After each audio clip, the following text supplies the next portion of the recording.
I'd like to start with a little bit of my experience, personal experience in basically in a war zone. Um, and to give it a context that in some way or other, we're all in a war zone. Just many of us fortunate that it's not hot violence, but there is a sense of insecurity and instability in the world right now, wherever we are. So in this village where I am, very close to the Lebanese border, we've had nearly 2 years of, as I said, rockets coming over and interceptors coming up to intercept them, and artillery fire going, and every day, many of those bangs and booms. And I have to say that all the teachings of equanimity that I've practiced and taught in my life were totally needed. And what really helped me to stay steady is just to confirm the relationship with life, which is bigger than the conflict between people. The sense of, I didn't leave. I was going around feeding the animals of young families that left their houses. I was with my chickens and with my garden and in nature, walking through the trees. And that was really important. There was one period quite after October the 7th when I felt on the edge of a sort of a down. And I didn't quite understand why. It wasn't the violence itself. I began to realize that I was lonely. And lonely because the language, the we language, the us, we are right, we are this, we are that. The language of we was so strong in the whole society that I felt quite out on the edge. And in the end, I worked with it and decided that what I needed to do was have my voice out there. And if any of us feel we're isolated, we're lost, the we language is so strong that the Trump language or the anti-Trump language or the this language or the society that we don't find our home, maybe in strong views, then maybe that's a lesson that when we find our voice, we come back to something. We find our power again. So all of us need, in a way, to find our voice.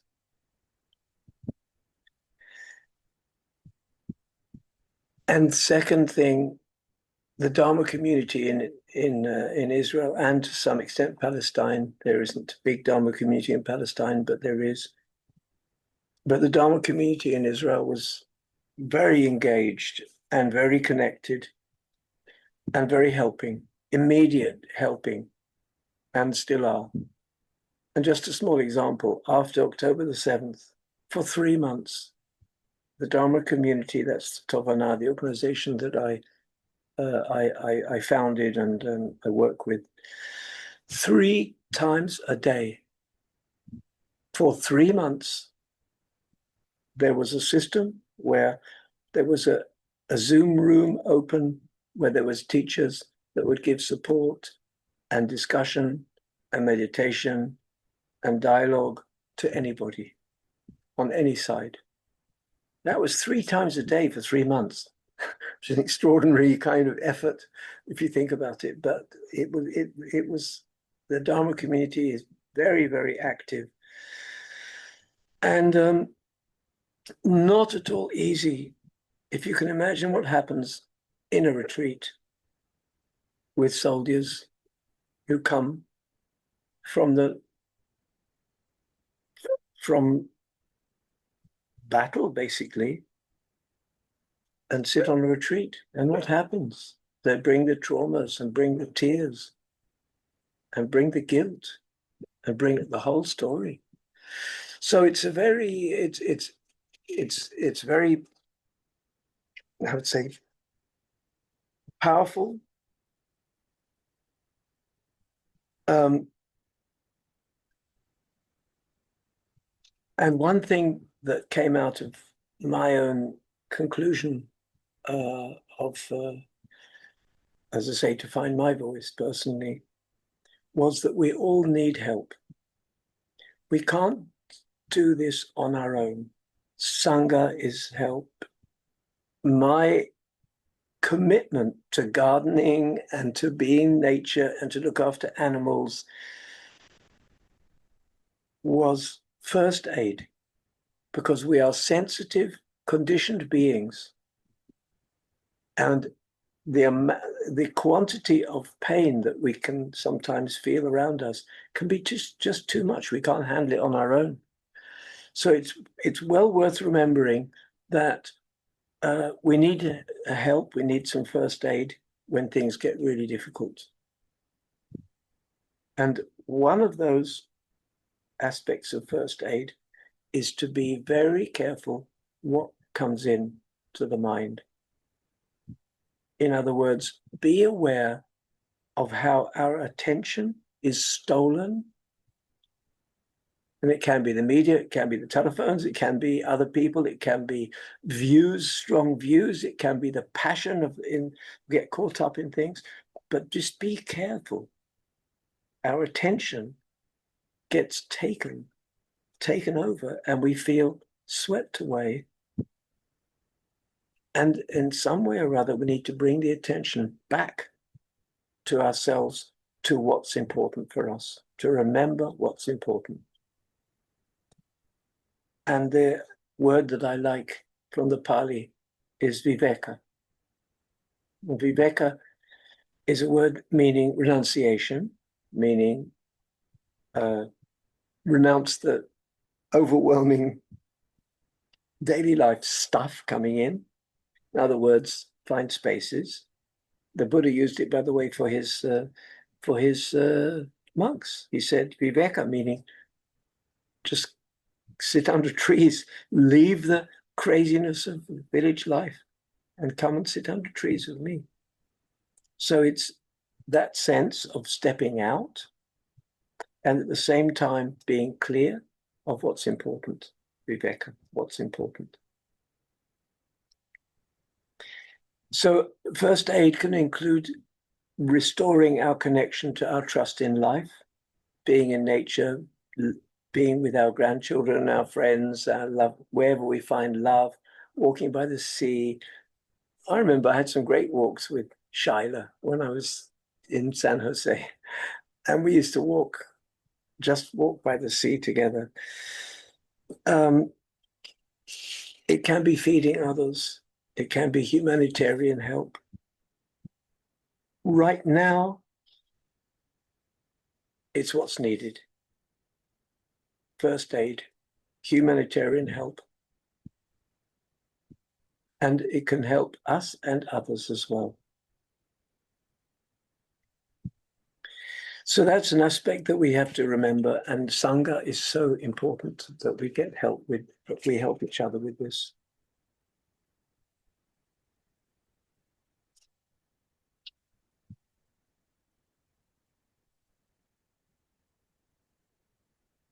At the same time, we're going to be affected by the situation in many, many ways. We're going to feel confusion or anxiety or helplessness, that we can't change things, or we can't change things as much as we want. There's only little me faced with whatever, Trump or Netanyahu or uncontrollable tsunami of violence that we can't stop. We're going to feel all kinds of feelings. We can feel blame and guilt. It's just very, very human. At this time, a lot of people come and say, I can't meditate. I used to be able to meditate, but things are too disturbing. I feel too agitated and restless. I can't meditate. And it's basically the emotional life which is underneath. And I think that what we need to say is that is part of the picture, and our responsibility here is to actually allow those voices in us of confusion or concern or feeling a bit lost or helpless, to allow them, to be with them, to listen to them, to be like the mother, and there are our crying child inside.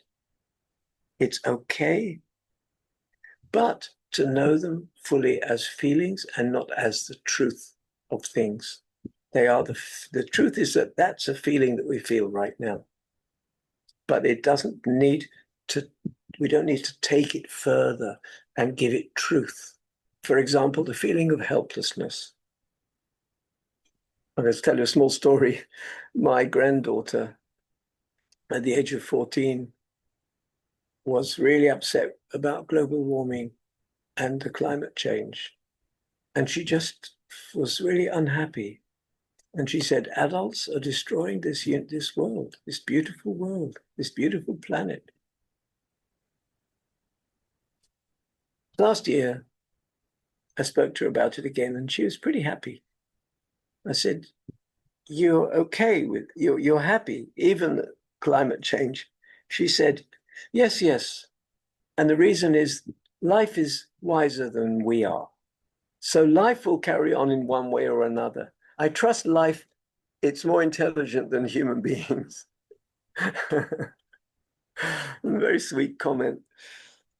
But why I say that, we can feel, it's totally okay to feel the confusion and the helplessness and even the blame and the guilt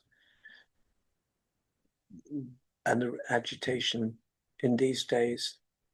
But just as feelings that come and go, we don't need to give them a kind of control on us to be the boss of our life. We feel helpless. Okay, that's a feeling. Then we get up in the morning and say, okay, I feel helpless, but this is what I can do. This is what I can do. I have to say a personal story. I spent a week just now writing an article for a British magazine called The Ecologist. And it wasn't easy. They wanted me to write an article about the Gaza war and what's going on now. And I kept finding that I was falling into this trap or another trap. It was so difficult to write the article. In the end, I finished it and I sent it 2,000 words. And the editor wrote back and said, it's a very powerful piece. And I began to cry. And the reason is I felt this is what I can do right now. There was an opportunity, a call, an invitation. It just happened to arrive. And I wrote and I responded. I listened to the call. I made a big effort. It wasn't easy at all. It took a whole week. And then all of a sudden, it sort of worked. And this is what I can do. I can't get rid of Netanyahu. I can't stop the killing in Gaza right now. I can't stop Israeli soldiers going there and Israeli soldiers also getting killed. I can't stop that. But this is what I can do. And I did. I answered the call. And it sort of, I think the emotion I felt was some relief. This is what I can do. And I think all of us can take that home and say, we can't solve the problems of the world. I have a YouTube. If you look at my channel on YouTube, there is a talk. If you look up Stephen Fuller channel, there's a talk that I just recorded, and it's called Samsara is Not Fixable. We can't fix the universe, just like my granddaughter said about climate change. We can't control, but we can contribute. We can offer what we can. So it's a talk, half an hour talk on YouTube called Samsara is Not Fixable. And it's quite recent. I think I put it up there 10 days ago or whatever.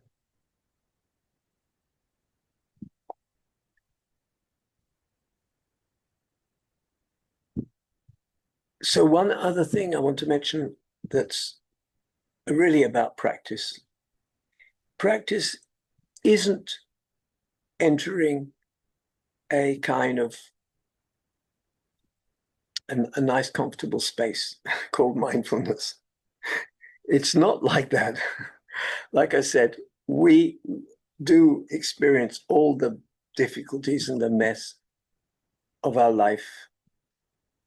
And our mindfulness is about allowing it to touch us, in allowing it to open all the doors.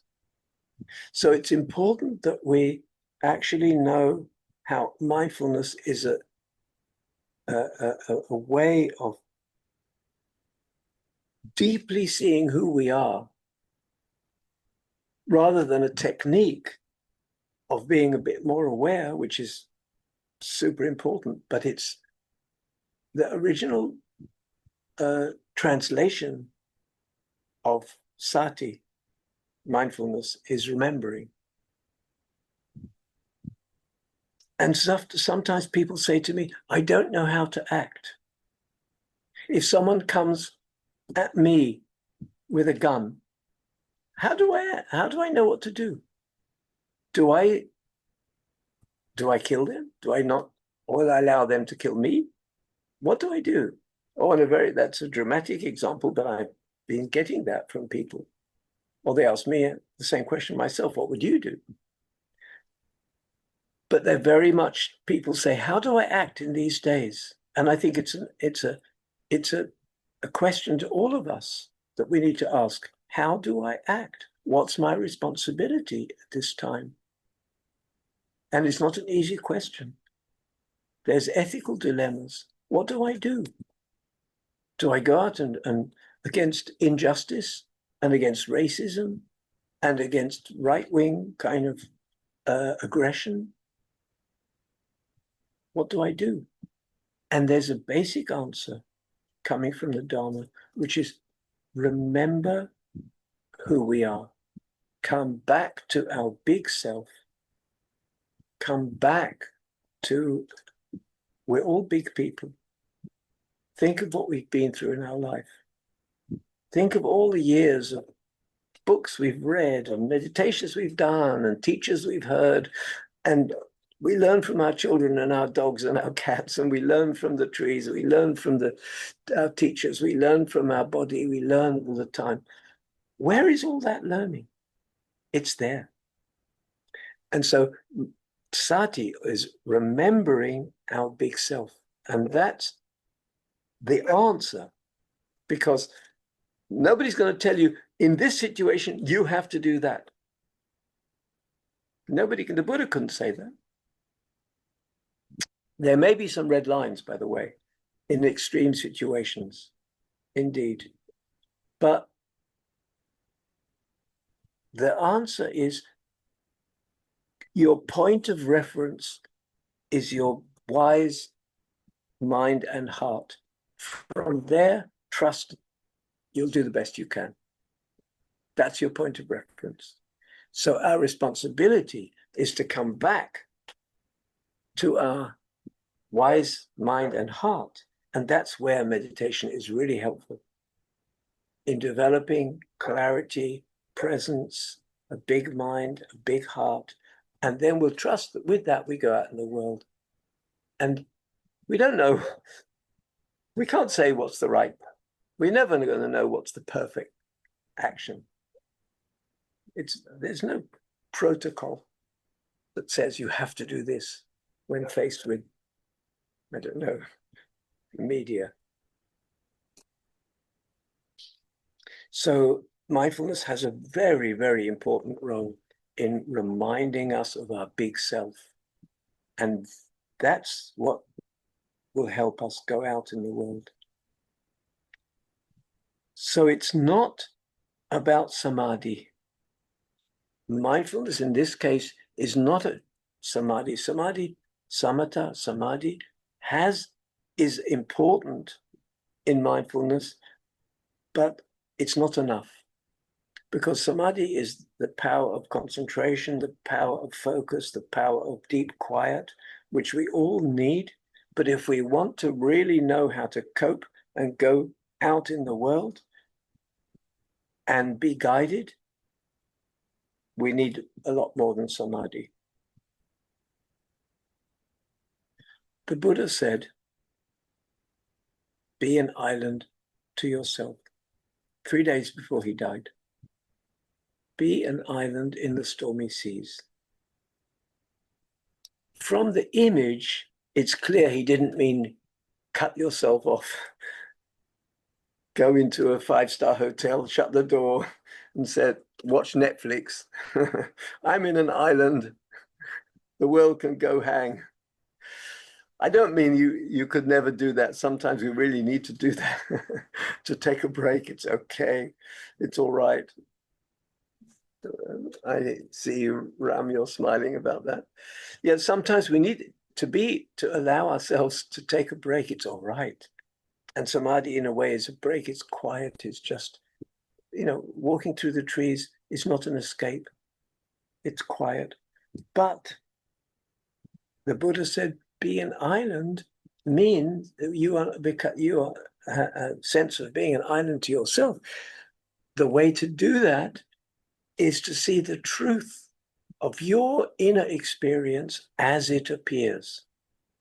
So this breath is a truth of things.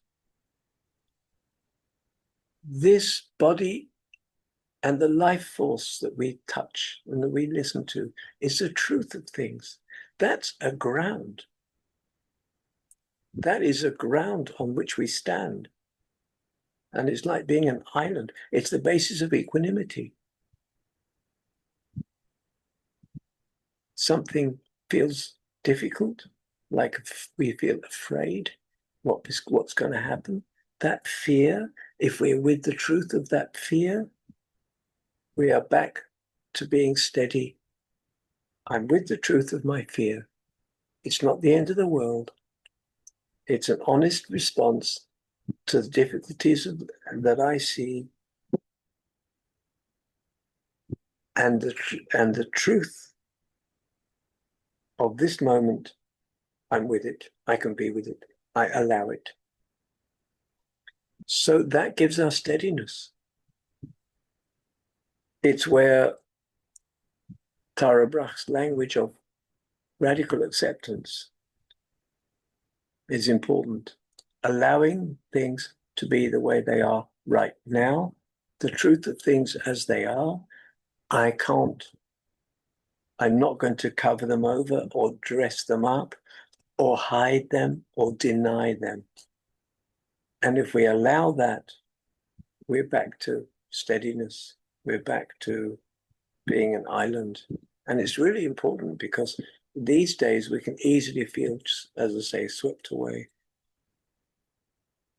And we can get lost with anxieties and fears and what will happen and what might happen.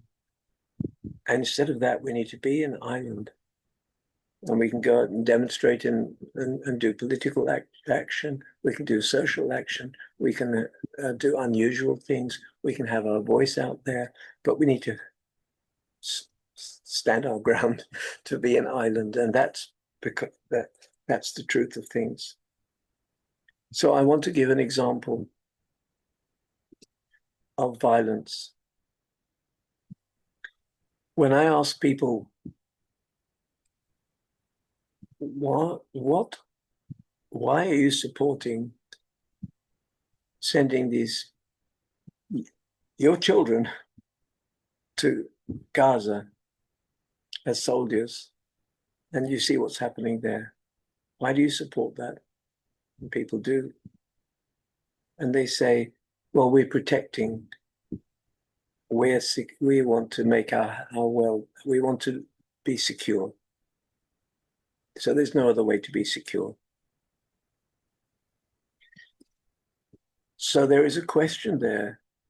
There is a fear of security, protection, fair enough. There's a fear, but it's translated, if I do this, then I will be secure. So fear when it goes to becoming a victim, for example, or fear when it becomes a story, a sankhara. I will be secure when they aren't there. I will be secure when we smash them over there. I'll be secure if we invade or bomb Iran. Then we'll feel secure. And you can see the illusion in that, because there's been much less security now than any time before. There's much less security in this whole area. And so choosing the story, going into the story based on emotion, instead of just allowing the emotion to be there and say, yes, there is an emotion of fear, but I'm with that. I can handle it. I don't need to go from there to create narratives and stories that create violence and karma, if you like. So give space to feelings, but that's what we can do. Give space to our feelings, but we don't need to build out of them story, blame, it's them. We're against Palestinians, we're against Israelis, we're against Jews, we're against that side or the other side. That's story, and it just doesn't help. And we have to be really careful not to do that ourselves. It's very easy, any of us. We can blame them, we can blame this, we can say it's them. But actually, wait a minute, are we just making stories out of our narratives, out of our fears and insecurity? So let us be with the fear and insecurity. The Buddha said, then you'll be an island. You'll be okay. There is fear? Yes. I'm a human being, and there's some fear. Okay, here it is. In Hebrew, you say shalom, fear, and insecurity. Shalom and lehitraot, meaning I see you, fear, and goodbye. You don't have to, after that, go and make big military campaigns. And it goes deeper, because if we are close to the truth of feelings, they open us to the world. They become liberating. There was a teacher that came to teach in our Sangha some time back. And he was teaching from the Tibetan non-dual tradition. And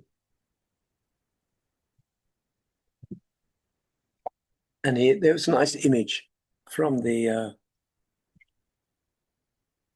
Tibetan non-dual teaching of Mahamudra. Emotions like anger are like a jewel in the mouth of a snake. We have to snatch the jewel quickly before the snake bites us. What does that mean? If we snatch the jewel, we know the anger, we feel the anger, we feel its energy, but we don't let it grow and take over. Then we've got the jewel of anger, which is response, which is energy, which is fire. Okay, maybe it can help us, but we're not bitten by the snake. It's just a nice image, and it's very much part of the work with emotions. I remember a Zen story about this, where a Zen student was every morning was knocking at the door of his teacher. And one morning, he knocked at the door of his teacher, and the teacher didn't open it. So he knocked again. and the teacher didn't open the door. And you knocked again, and the teacher didn't open the door. And he began to get frustrated. Why is the teacher not opening the door? Every morning, teacher opens the door and gives me some teaching. So he knocked one more time, and the teacher opened the door and then slammed it in his face. And then opened the door again and said, now what's your anger? And at that moment, the student was liberated. Anger is a fire, like other experiences. Emotions are not a problem. They can be a fire. They can show us things. They're layers. Feelings are layers. And it's our sensitivity to the world.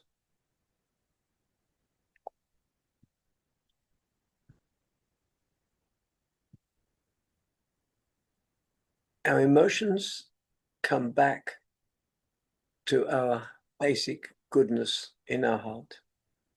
We all have compassion, and our emotions come from that place. I'm going to go and quieten the dog in a minute. Maybe it doesn't matter. The dog is giving a Dharma talk also. In the dog language, the dog wants to be heard. But feelings, if we allow them to be less personal, my anger or my fear or my anxiety or my worry or rage, as soon as we allow them to be less personal, then they open us to the world. And it's very important. The Buddha said, I was awakened through the practice of yoniso manasikaram. And yoniso manasikaram is a kind of awareness that is female, that is awareness that is a wise heart, not just analytic awareness or awareness that chops things into pieces. It's an awareness that is inclusive, like it's a mothering awareness. And so awareness will always touch the heart, because our heart is always talking and is connecting us to the world. On one retreat last year, there was a woman in a group, and she was crying. I said, why are you crying? And she said, because I was sitting 20 minutes watching an ant, and the ant was struggling to bring a small stick into its nest, and it couldn't, because the stick was too big. And it was 20 minutes or 15 minutes I was watching the ant struggling to bring this stick into the nest. And it's for me, touched me so deeply. And I was thinking, well, this is a retreat. If you tell this story out of a retreat, people will send you off to a mental hospital.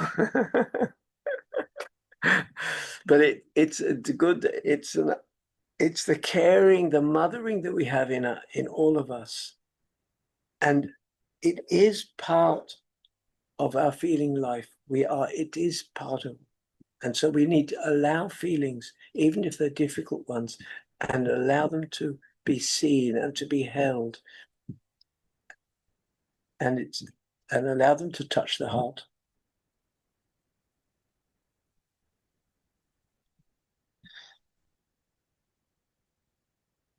So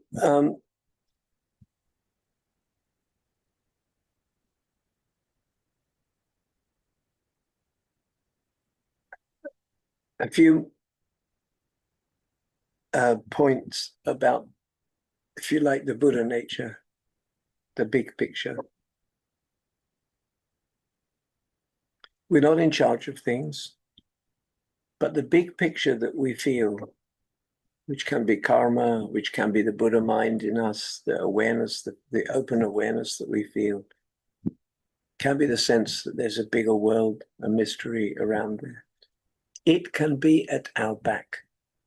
It can really help us when we have to act in the world. I was the other day, well, not the other day, it was actually nearly a year ago. I was standing with somebody and we were looking at the sky, and all of a sudden, two rockets shot up between us and the sky. And both my friend and myself, we looked at each other and we both agreed the sky doesn't care about human greed, hate, and delusion. The sky doesn't care. The sky doesn't care if there's rockets going up. It was such a kind of picture of something that's so, in a way, big. And I think we do need that as a place, that a point of view of life. It will really help us when we go out into the world and struggle with things that we feel are so difficult and painful. But somewhere at the back, just a bit like my granddaughter was saying, in the end, we have to trust life. Life is wiser than us. So the sky, we have to trust the sky. We have to trust the earth under our feet. We have to trust something bigger than us, than the me that is trying to make sense of things. And I do think that it's really really important that we don't sort of put aside the big picture, the more universal picture, but we allow it to be there as a kind of support for us when we try and help ourselves and others.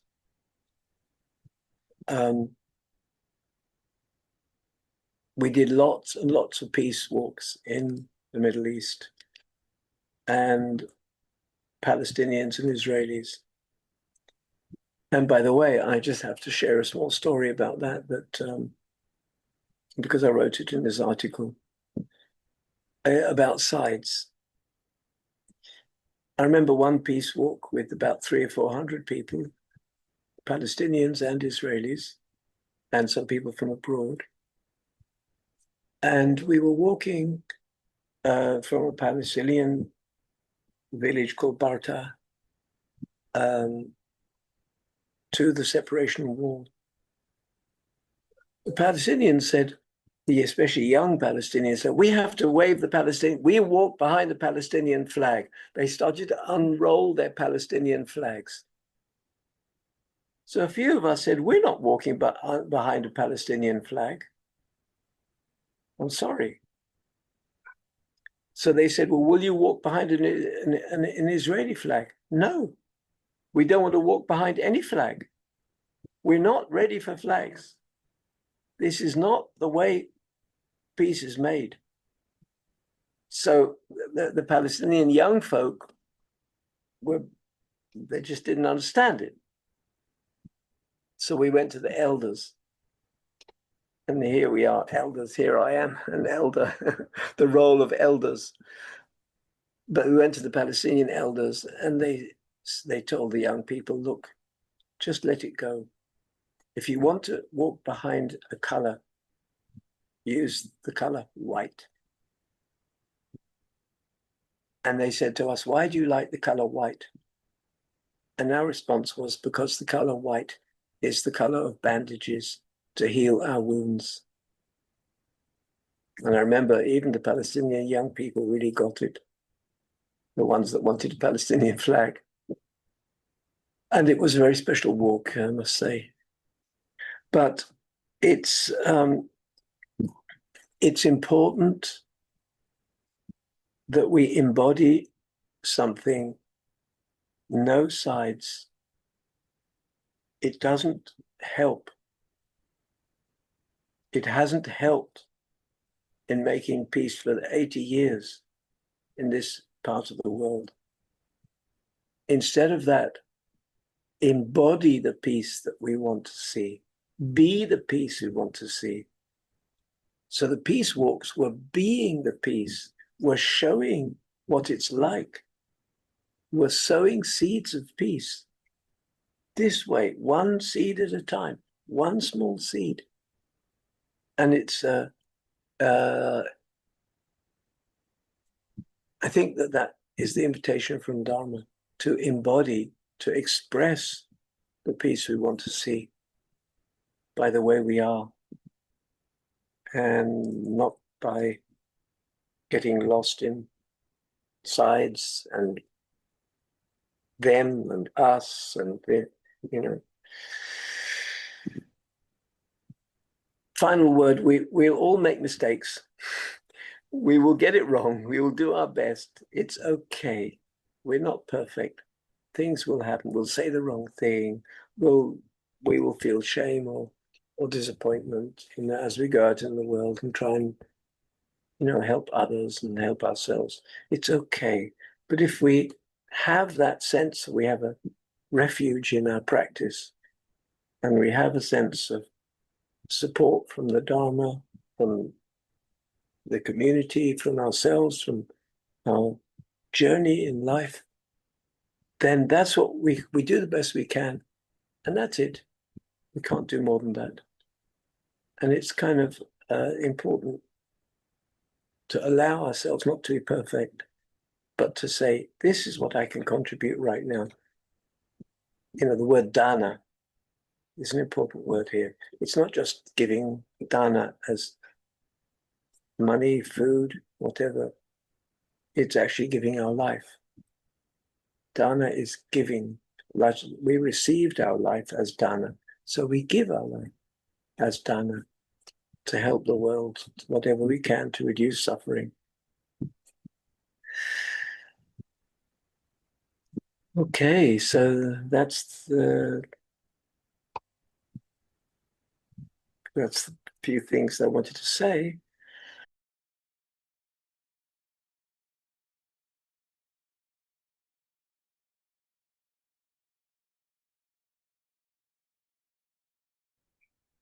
The thing about Paticca is that everything happens in chains and that build up, and you can cut the chain at many, many places. It's not just one place. So, for example, I talked a lot about fear and anger also in my talk. If we see the building of fear because of a rocket going over, we see the way the rocket goes over and we build out of it fear. And then we watch.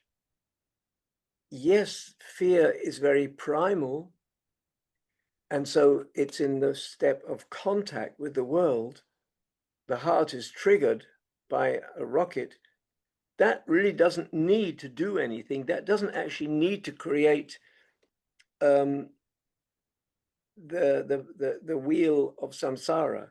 Fear, if we just allow it, is a spontaneous. It's a Vedana. It's a contact creating fear. And if we let it come and go, as soon as we start building out of that story, oh, it's them. Oh, even if it's very justified. It's Netanyahu. It's this. It's them. It's because it's the. We're already building story, and then when we build story, we build ourselves. So bhava, the creation of a self, which is a step that you were referring to, is a creation of a view of reality based on me and the world. And the fear doesn't need to go there. We can say, there is fear, the rocket passed by, I'm back. And we can be all the time in this sense of original mind and say, I don't need to build anything out of this. Of course, it's painful. Of course, there's fear. Of course, there's shock. Of course, we get triggered. But we have to be careful about building out of it stories and issues and a self and narratives and blame, etc. And when we see that happening, we can say, wait a minute, okay, It's still human, it's attachment, but I don't need to go there. I can let that go. I remember there was, when I was triggered at a certain point, I was triggered by the booms and the bangs, and I felt it in my body, just like I said, where the dog was barking, and I was, my body, my nervous system was triggered. It was for a period of time, and I just sat quietly with equanimity for hours to let the space of awareness be bigger than the reactivity, so that the space of awareness doesn't have a label on it called Stephen's fear. It's just awareness. And that really helped to restore equanimity again. And I stopped being triggered.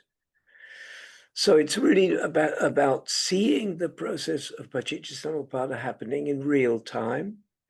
And then at the same time, seeing the opposite. What happens when you don't create story? Then there's a freedom inside your actions, your words, the kindness that you can offer to others, even if in difficult circumstances. You don't need to invest in story. You're taking a life point of view. That's the opposite of paticca, of samsara. That's the not getting in the construction business. And there is really an appreciation. This moment of life is precious. Here it is. I'm not going to put any labels on it or story on it. There's a sense of deep freedom. And that can really be appreciated. In the middle of rockets going over, you can still feel deep freedom. This moment is a moment of life with everything. It seems ridiculous, but it is possible. All I can say, it's certainly possible. If people say to you, I was yesterday, a day before yesterday, I was meeting with a whole bunch of Dharma teachers that I know, mostly from America. There was James, that some of you know the teachers. James was there, and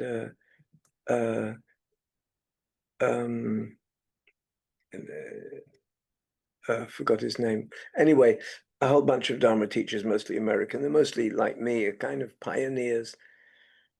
And we were all actually laughing like children a bit, say, actually, we're leading a happy life in a very, very difficult circumstances, but still life is to be lived fully. We can have a happy life even with the rockets going over. It's not a contradiction, because life is bigger than the rockets. And if you kind of really feel, I'm here in this life, we can feel it with the breath, just what the Buddha said. The breath, the body, the energies of life, the joy of being, the dance of things.